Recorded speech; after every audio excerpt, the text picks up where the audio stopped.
giống thu đi xóa lùng các lâu tháng mừng ngập bể lì xu trong ngoan áo môi lâu ri tháng thiêng linh mát xua anh tin ta ngài lâu vắng xin nhà lệ ram lâu xuân hoài ô phải sa cây bạc lê ô ăn khát lên dài lùng ôi lâu na rèn rèn ôm tô lâu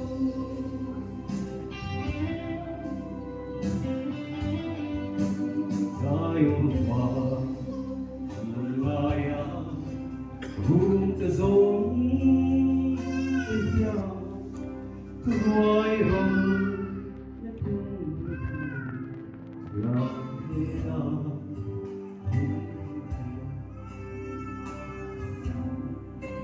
Phật xin phèn cho tua tan cà phê tô đi tháng thiêng những mát xua anh tin ta mãi lâu mà xin nhà lệ ram lâu xuân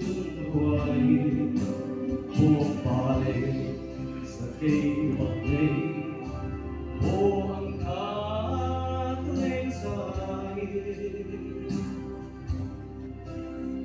lùng ôi lâu na rèn rèn ông tô lâu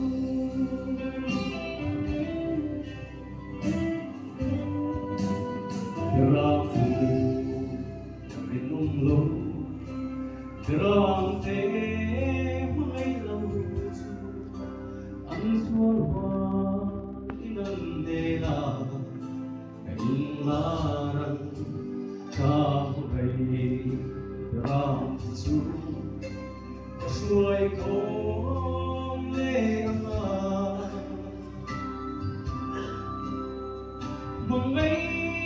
tu ra phu ta về tam thiêng linh mát xua anh tin na tô mai lâu vắng xin nhà lệ ram xuân hoài ô pa lệ sa cây bạc lê ô ăn khát lên dài lùng ôi lâu na rèn rèn ông tô lâu